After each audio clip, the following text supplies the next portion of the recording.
Comment être totalement créatif dans une décision ou des décisions? Les obstacles sont nombreux, car l'ego est toujours enclin à des mémoires d'âme, karmiques ou antérieures, voire ancestrales, qui le forceront à ne pas avoir ou à ne pas connaître l'identité qu'il a. Selon les corridors émotifs vécus dans la conscience de l'ego, en lien avec des mémoires de la race ou des mémoires d'âme, l'ego appartient toujours à de la réflexion et ce qui amène une décision beaucoup plus colorée qu'une décision créative. Les décisions créatives relèvent donc d'un ego qui est très présent à lui-même, soit qu'il peut intercepter dans son mental les influx vibratoires d'une liberté indispensable à conquérir. Par exemple, une personne qui n'est pas bien dans un couple aura à décider froidement un jour de la vie qu'elle veut vivre, qui en gros se résume à vouloir à nouveau égayer sa vie afin de ne pas perdre cette vie dans un couple qui ne la nourrit plus. Mais cette réalité peut se transposer à diverses relations de l'ego avec la vie, en lien avec le travail, l'argent ou autres réalités qui nouent l'ego à une faille majeure, ne lui permettant pas de conquérir une liberté finalement qui le rendrait totalement libre et apaisé face à la vie. Car un ego qui ne réussit pas dans une vie à s'harmoniser ou apaiser son mental face à la vie sera toujours inquiet. Mais il s'agit bien de mémoires substantielles qui ramènent toujours l'ego à une vie passée ou à des états d'âme favorisant l'étouffement de la créativité qui force aussi l'écrasement de cet ego à ne pas être capable, dans sa volonté, à prendre des décisions totalement vibratoires pour être libre de ce qu'il ne veut plus subir. Une personne qui subit une réalité dans un couple n'a pas nécessairement à briser son couple dans l'immédiat. Elle doit chercher à reconnaître si elle est capable de s'opposer créativement à l'énergie de l'autre dans son couple pour que cette rivalité cesse entre les deux personnes. Il y a toujours entre deux personnes des états d'âme ou encore des prises de conscience qui ne permettent pas à un ou l'autre d'être libre. Et avant de pouvoir être totalement créatif dans une décision, il est entendu que l'ego aura à vivre des mémoires qui le ramèneront à de l'impuissance. Et toutes les impuissances qui seront vécues alors dans l'ego représentent une faille majeure et peut devenir la faille principale de l'ego en lien avec la vie, car si le couple n'est pas une force évolutive pour une personne dans sa vie personnelle, cela veut dire qu'elle est soumise à des lois d'âme, la ramenant toujours sans cesse à prendre des décisions émotives face à sa vie et non créatives. Certes, il faut se connaître pour prendre des décisions créatives et il faut également ne pas avoir peur de la réaction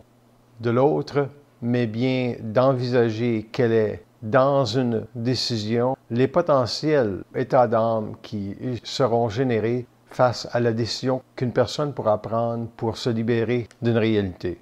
Les oppositions, quand elles proviennent dans un couple de la nécessité à vouloir emprisonner l'autre à sa volonté, fait en sorte qu'il n'y a pas de décisions créatives qui sont prises parce que la liberté n'est pas suffisamment éclairée d'une réalité permettant à l'ego de ne pas se réfléchir, soit de penser que l'autre n'est pas à la hauteur. Tout doit revenir à soi dans une décision créative, c'est-à-dire qu'en pouvant examiner avec clarté ce qui anime le mental d'une personne, vous pouvez aussi reconnaître quelle serait votre liberté dans le processus d'introspection que vous aurez à voir où l'autre peut aller dans sa vie personnelle. Pour être intelligent d'une décision créative, il y a la nécessité de relever dans sa conscience les mémoires qui animent l'ego à de la crainte.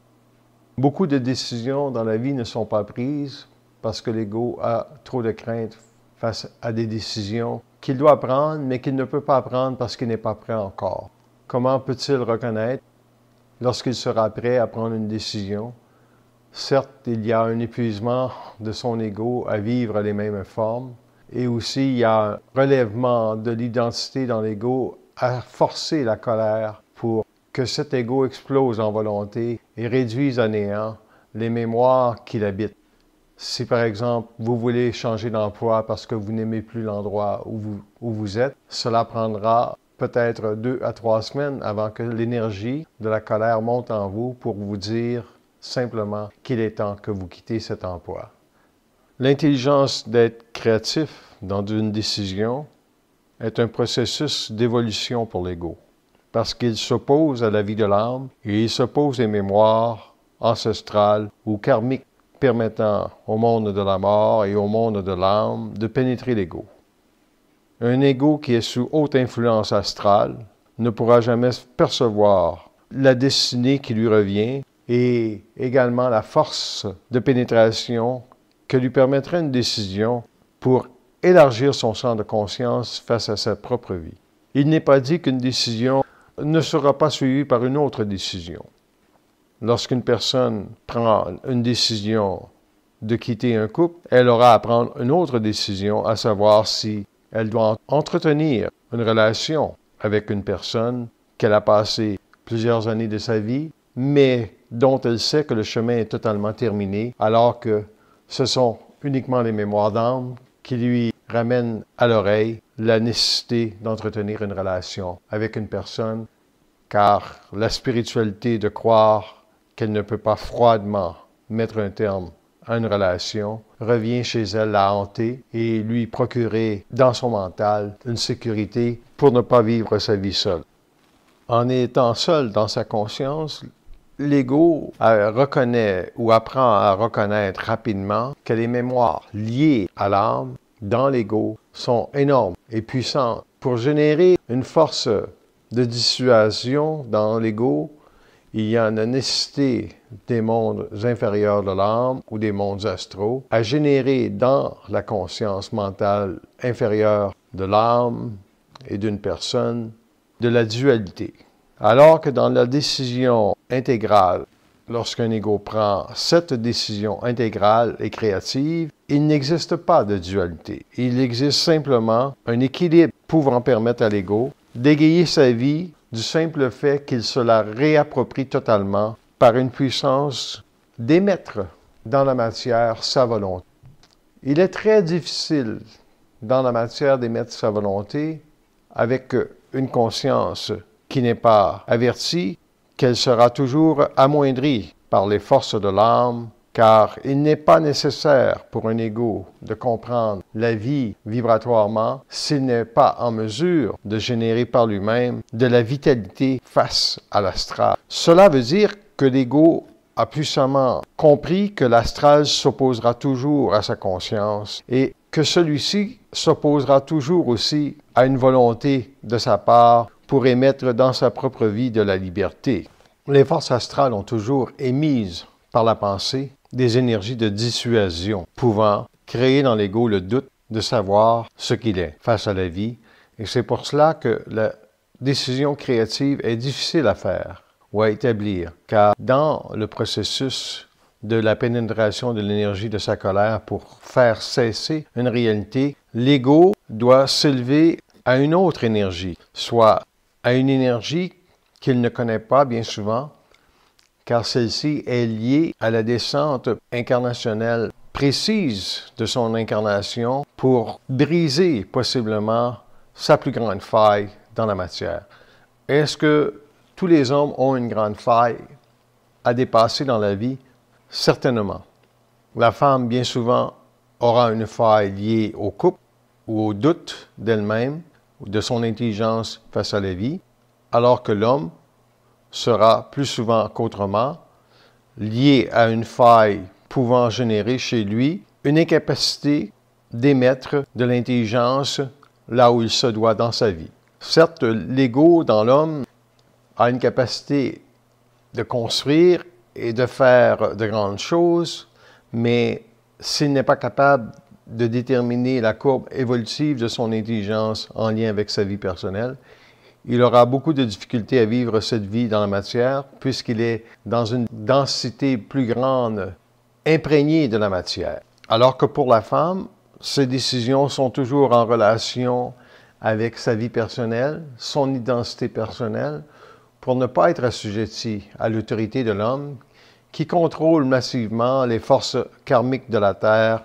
jusqu'à ce que l'évolution de l'homme et de la femme dans la matière soit plus grande que les forces karmiques de l'âme. Il y a donc incessamment une dualité permanente qui peut pénétrer les deux êtres, et ces dualités-là sont forcément des mémoires d'âme d'une vie passée qui dictent à l'ego comment il doit être et comment il doit agir pour vivre sa vie. C'est ce qui donne finalement à l'ego sa personnalité, et quand l'ego en vient à croire que sa personnalité est plus importante que l'ouverture d'une réalité contraire à ce qu'il pense, il est donc inlassablement prisonnier de ce qu'il peut percevoir de la vie parce qu'il est toujours dans un mode réflexif pour égayer sa vie face à une destinée qui doit le rendre libre totalement dans les décisions qu'il prend de la vie. Si vous avez à changer de travail ou à prendre une décision en lien avec l'achat d'une voiture, il est nécessaire que cette décision soit prise par vous seul et qu'elle puisse, au préalable, vous permettre de comprendre un peu mieux pourquoi il y a un lien d'âme qui peut vous ramener à ne pas prendre une décision. Il y a des gens qui ne sont pas capables d'acheter une voiture car ils ont peur de prendre une décision qui les mènerait à un mauvais choix. Alors que dans la réalité, il n'y a pas de décisions qui sont prises tant que l'ego n'est pas en mesure d'être en autorité sur une décision. C'est ce qu'on appelle une décision créative, soit que l'ego est totalement capable de trancher et d'être précis dans ce qu'il veut comme vibration pour égayer sa vie. Alors que lorsque la décision n'est pas suffisamment mûrie dans l'ego, parce que l'ego n'est pas suffisamment vibratoire par rapport à sa propre vie personnelle, il va chercher des réconforts autour de lui-même pour savoir si la décision qu'il prend est la bonne. Certes, les gens peuvent éclairer une personne en lien avec ce qu'elle veut vivre, car la communication va créer cette dynamique, soit que chacun peut apporter des éléments pouvant nourrir une forme qui sera beaucoup plus grande afin de permettre plus de liberté. Mais ultimement, est-ce que l'homme a besoin de communiquer avec une autre personne dans son entourage pour prendre une décision créative? Nullement. Il a simplement à être dans cette décision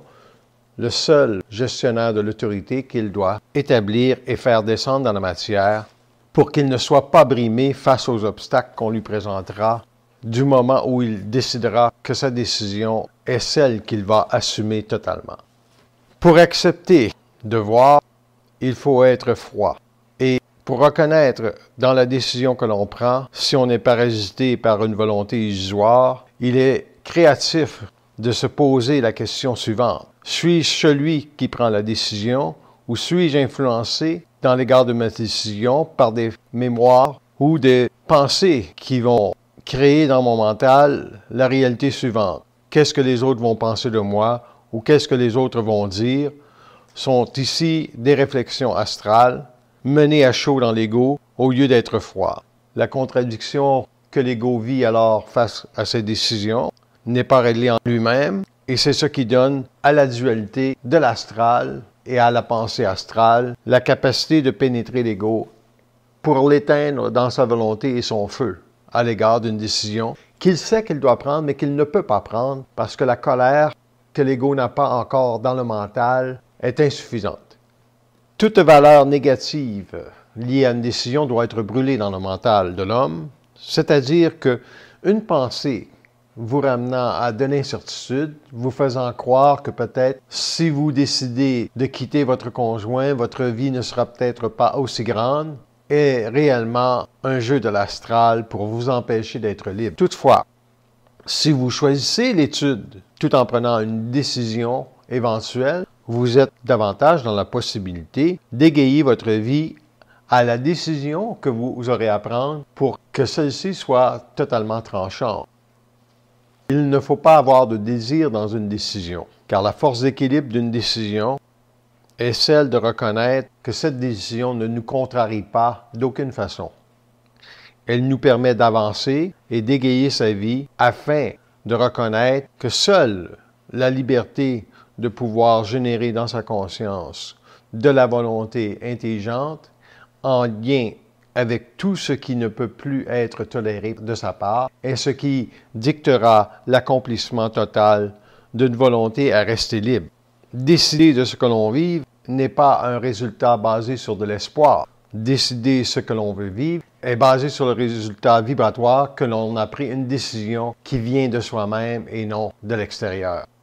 Comment peut-on savoir qu'on n'est pas influencé dans cette décision par des forces extérieures autres que soi? Cela est simple, il faut établir tout simplement quelle est la force d'identité que vous voulez arracher à la vie dans votre décision.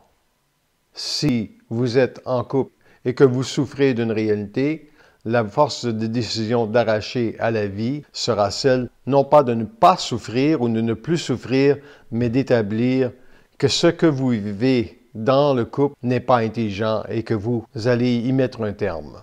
En y mettant un terme, la souffrance est évacuée, même si l'ego aura à vivre avec la mémoire, qu'on voudra lui faire réfléchir face à sa destinée incertaine. Et la destinée de l'individu n'est jamais incertaine quand la décision est créative, car la vibration d'avoir pris une décision permet l'équilibre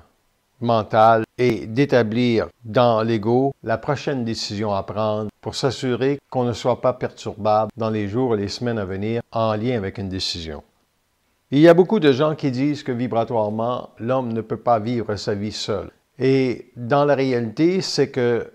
la solitude ne vient pas de l'homme, elle vient des plants, car ce sont eux qui décident, en gros, des relations de vie qu'une personne aura autour d'elle, car cela est une force d'évolution pour un ego. S'il peut générer dans sa conscience une liberté intégrale de connexion avec les plans invisibles sans être soumis à l'agenda matériel d'une vie karmique planétaire, lui faisant croire que c'est parce qu'il y a du monde autour de lui qu'il sera mieux. Il n'y a pas un individu qui est descendu sur la Terre pour vivre de la solitude. Par contre, la décision créative d'être dans la matière face à soi-même et face à une solitude imposée des plans de la lumière ramènera toujours l'ego à être totalement vibratoire dans sa vie parce qu'il ne peut pas compenser ou générer de l'espoir face à la vie. C'est alors que la décision créative de l'ego dans la conscience de l'individu le ramène toujours au premier pas de son intégration de la matière, soit d'établir quelle est la volonté qu'il veut arracher. Et dans cette volonté à arracher, il y a la nécessité de comprendre qu'une vie matérielle dans la matière, ce n'est pas de tout repos, tant que l'homme n'a pas la puissance de créer et d'égayer sa vie à un autre univers ou un autre espace-temps qui n'appartient plus à la mémoire de la Terre ou à la mémoire ancestrale de cet ego en lien avec une personnalité qu'il a connue et qui doit être abattue parce que cette personnalité aura été celle de l'âme. Incidemment, il n'est pas réel de penser que l'ego ne peut pas être intelligent seul, car il peut être intelligent seul du moment qu'il sait quelle est la vie qu'il doit vivre. Peut-il prendre la décision de s'isoler totalement de la vie et des autres et ne pas en souffrir? Oui, il le peut. Par contre, il est très conscient aussi que la vie sur la Terre est un continuum de relations et non pas une vie de solitude, parce que l'homme est beaucoup plus enclin à être dans la matière un être d'exception du fait qu'il peut générer avec l'homme une conscience continue permettant l'évolution des forces évolutives dans l'ego. L'ego de la femme a besoin de quoi pour être en équilibre face à la vie? Cet ego a besoin d'harmonie. Alors que pour l'ego de l'homme, l'ego dans l'homme a besoin d'intelligence pour lui permettre de savoir que l'harmonie qu'il se donne face à sa vie ne peut pas être imposée d'aucune façon par les forces invisibles d'évolution sur sa conscience. C'est pour cela que tout est relatif dans la vie d'une personne, parce qu'il y a des embranchements qu'il doit connaître pour s'assurer que les décisions que l'ego prendra viennent bel et bien de lui. Dans l'intelligence créative de l'ego, la plus grande des décisions est la liberté d'être seul pour gérer sa vie. Dans la deuxième grande expectative d'une décision intelligente, il y a ceci. Soit que l'ego est en mesure de comprendre ce qui se joue dans la décision qu'il prend et aussi d'établir par lui-même quels sont les enjeux des vies antérieures sur sa conscience de la vie présente dans la matière. C'est-à-dire que l'homme doit savoir totalement pourquoi il est descendu dans la matière et qu'est-ce qu'il est venu faire dans son incarnation afin de ne plus subir les mémoires ancestrales et involutives du monde de la mort sur sa conscience. La créativité de l'ego vient du fait qu'il n'est plus jouable et de la capacité de cet ego à intercepter vibratoirement son statut cosmique dans la matière. C'est à ce moment que les décisions qu'il prend sont vibratoires et créatives parce que ces décisions ne sont pas liées à la volonté d'être dans la matière un sauveur ou un exemple de moralité pour tous ceux qui espèrent dans la conscience supramentale à être éclairés. Et dans la conscience de la vie qui amène l'homme à une vie supramentale pour mieux saisir que la vie supramentale est cette volonté vibratoire de l'ego de ne pas donner de forme à ce qu'il vit ou de ne pas donner de valeur involutive à ce qu'il vit parce qu'il est en mesure, l'ego, d'interagir avec les plans pour percevoir la force visionnaire d'une décision qu'il a à prendre. L'agenda de la grande faille d'une personne en lien avec la vie sera toujours une volonté liée à une décision qu'elle aura à prendre parfaitement pour que celle-ci, cette décision, cesse de faire un retour en arrière sur sa vie personnelle. Quand la décision est créative, elle fait cesser le passé et elle établit une brisure entre l'ego ancien et le nouvel ego, soit que désormais l'ego est vibratoirement présent à la nature de la décision qu'il prend, soit que si vous quittez un couple, il y a dans la décision que vous prenez une capacité aussi de vous donner une vie nouvelle. Cette vie nouvelle vient du fait que vous avez une plus grande mesure de votre identité parce que vous avez la certitude que vous devez être respecté sur tous les plans avant de vivre dans votre vie future une autre vie de couple. Et quand cette volonté de se respecter intégralement entre dans la conscience de l'ego, l'astral ne peut pas y être. Car cette vibration de se respecter soi-même et d'être en mesure d'être sans dualité face aux décisions que nous voulons établir pour favoriser totalement la liberté de sa conscience à être libre des enjeux d'une vie d'âme est ce qui permet alors à une personne, homme ou femme, de ne plus se réfléchir. Et c'est cela qu'on peut appeler être vibratoire face à la vie dans sa vie. Car la vibration d'une décision relève de 3 ingrédients. De la présence de l'ego à ce qu'il est, de la volonté de l'ego à faire cesser une réalité, et troisièmement, de la colère à savoir que l'on peut générer vibratoirement suffisamment d'autorité pour ne pas craindre le futur ou la destinée qui viendra par la suite suivant une grande décision dans sa vie pour casser une faille ou faire cesser dans sa vie le jeu de l'âme sur son ego. En somme, une décision créative est une décision vibratoire. Une décision vibratoire est une liberté de conquête pour l'ego et un sens de direction très grand pour établir la prochaine décision parce que la voyance est mise dans la volonté de la colère à prendre une décision est exempte de crainte et toutes les mémoires ancestrales et antérieures ou karmiques de l'ego se nourrissent de la crainte pour faire trébucher l'homme devant sa propre vie. Les forces de la lumière ont une grande conscience de la faille d'une personne et ils l'amèneront un jour à cette faille pour qu'elle la traverse parce que c'est dans cette concrétisation de l'abattement d'une de ces grandes failles de vie que l'ego devient vibratoire et qu'il ne peut plus être soumis à de la crainte pour prendre la décision qu'il se doit afin de corriger son ego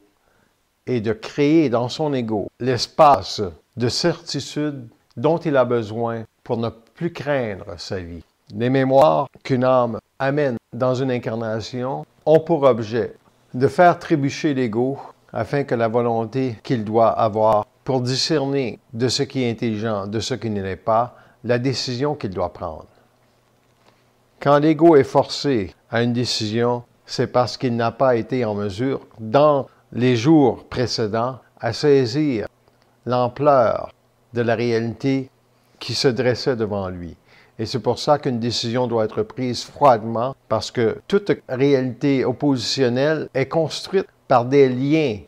entre l'ego, la pensée astrale et l'âme, pour qu'il vive une multitude de craintes face à une éventuelle décision qu'il doit prendre. C'est donc dans un genre de build-up inconscient que l'ego est soumis à de l'astralité, mais c'est aussi parce que les forces de la lumière savent que l'ego sera dans une construction olympique éventuelle d'une identité nucléaire qu'ils généreront dans l'ego de l'opposition pour qu'il puisse saisir par lui-même que tout ce qu'il vit n'est pas simplement illusoire, mais aussi une force de création qui doit être arrachée par son ego pour être totalement intelligent de la vie et de sa vie à l'égard d'une décision à prendre.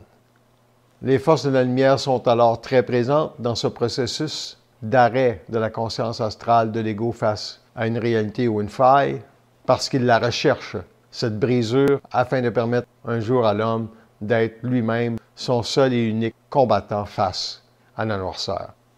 Et c'est pour ça qu'un jour, l'homme se retrouve seul dans sa vie, car il ne pourra jamais traverser ce grand désert de l'astral sans être lui-même seul dans la décision ultime de mettre le pied sur la tête du serpent et de l'écraser totalement.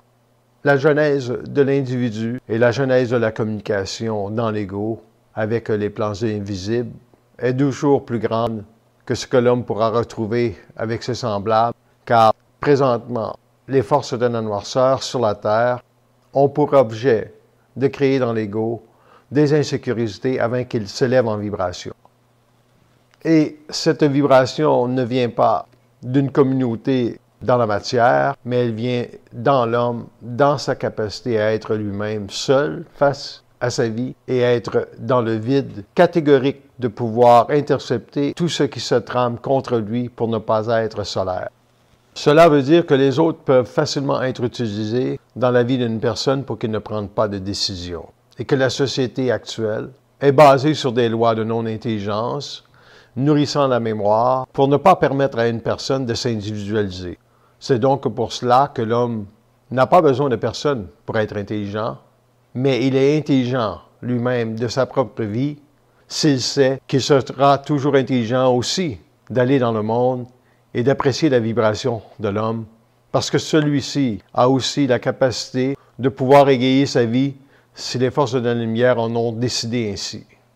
L'homme ne rencontre pas personne pour rien, il rencontre toujours ce qu'il a besoin, car sous les forces évolutives de la planète Terre présentement, il y a ceci, soit que l'homme doit se reconnaître totalement face à sa propre lumière pour savoir qui se dresse devant lui. Nécessairement, l'astralité des hommes ne l'intéresse plus, si bien que ce n'est que l'égaiement qu'une personne peut procurer à cette conscience dans son ego de la vie qu'une personne est en mesure alors d'apprécier le mental de l'homme ou de la femme qui égayera sa propre vie. Donc, dans la décision d'être intelligent seul, il y a cette volonté créative de l'ego à être la seule autorité pouvant générer dans sa conscience de la liberté. Et tant que l'homme n'arrive pas dans la matière à pouvoir être cette seule autorité, il aura toujours besoin de l'autre ou des autres, et cela créera dans son ego de la dépendance affective ou même vibratoire au niveau de la forme, c'est-à-dire de l'incarnation de l'homme dans la matière pour se générer. Et l'homme doit être seul, totalement seul, afin de pouvoir se générer, parce que c'est là que commence pour lui sa première liberté dans la matière, c'est-à-dire qu'il est sans crainte devant la vie et sans crainte devant aussi la férocité des forces astrales à vouloir lui mettre dans la tête la pensée que peut-être il n'aime pas l'homme s'il pense ainsi. Alors que cela est totalement irréel, car l'homme va aimer l'homme dans sa conscience, selon ce qu'il sait de lui-même et selon ce qu'il doit faire dans la matière, pour égayer la vie évolutive des hommes futurs, des femmes futures, qui auront aussi cette capacité de liberté, soit d'être dans leur propre vie, capables de décisions créatives qui feront cesser dans leur propre conscience l'âme. Cette âme qui vibre dans la conscience de l'ego est un poison mortel pour l'homme et sa liberté, car cela ne fournit jamais à l'homme la certitude d'un lien absolu avec la vie, soit d'être immortel devant la vie, même si, dans la matière, il a à vivre énormément d'opposition face à sa propre vie personnelle pour être bien dans sa peau. Ultimement, c'est le fait que l'homme est bien dans sa peau qu'il peut être seul et qu'il n'a pas envisagé de besoin de communiquer avec l'extérieur pour réunir en lui les forces de vie le servant. Certes, quand l'homme a besoin de rencontrer des gens, il n'a qu'à savoir qu'il a à aller rencontrer ces personnes, et c'est dans cette décision créative de savoir qu'il aura à rencontrer ces personnes qu'il se permet d'égayer sa vie et être bien dans sa peau, selon ce qu'il sait, selon ce qu'il vit et selon ce qu'il établit. Puisque la décision créative ultime avec la vie est la suivante. Soit que l'homme n'a pas de maître au-dessus de sa conscience, soit que l'homme n'a pas à se faire dire par personne comment il doit vivre sa vie, et soit que l'homme est le seul à décider de sa vie. Et comment peut-il être créatif de sa vie? Il est créatif quand il n'y a plus de crainte dans son mental face à la vie. C'est à ce moment qu'il est totalement vibratoire et qu'il fait ce dont il vibre dans sa conscience pour concrétiser dans la matière son devenir cosmique. Ce devenir cosmique étant que la liberté de voir, de percevoir et de se reposer dans la matière sera toujours plus grande de cette volonté de vouloir faire quelque chose. L'homme n'a rien à faire, sinon qu'à être vibratoire. Et si vous êtes assis dans votre salon et vous voulez ne rien faire, ne faites rien et assumez totalement cette décision, car elle est créative, car elle force une autre vibration à venir, pouvant peut-être ensuite générer dans votre conscience la volonté d'aller dans le monde. Et quand la volonté d'aller dans le monde est là, l'homme est totalement créatif, car il peut être dans son intelligence et sa volonté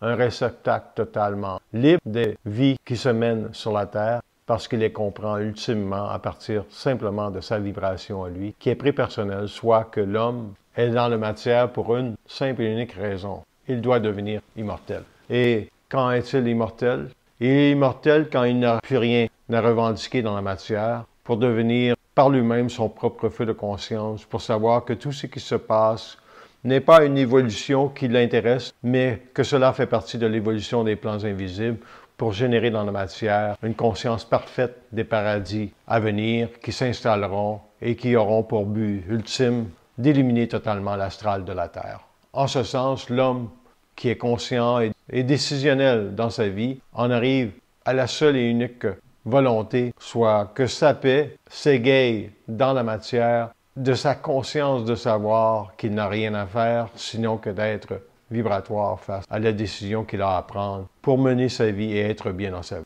Quand l'ego est bien dans sa peau, il est en mesure de percevoir s'il préfère être seul ou être avec du monde. Il peut supporter le vide et il peut vivre aussi sa vie selon la volonté unique de savoir que tout ce qui se trame sur les plans de l'évolution de la Terre sont ultimement liés aux forces de la lumière, à ne pas laisser les forces astrales trop présentes dans les années futures, puisque cela créera la fin de l'homme évolutif dans la matière. En conclusion, être vibratoire de sa propre vie, c'est aussi être conscient que l'on n'a visiblement rien à faire, puisque le statut cosmique d'une personne est établi dans la matière selon le fait que les forces évolutives ont eu besoin de la vibration de l'homme pour créer dans leurs propres univers la certitude que l'homme n'est pas mortel. Et puisque l'homme n'est pas mortel, ils doivent, les forces de la lumière, laisser cet ego œuvrer jusqu'à ce que lui comprenne, cet ego, ou l'homme, ou la femme, que les forces de la lumière ne feront jamais rien pour l'homme pour en arriver à cette situation.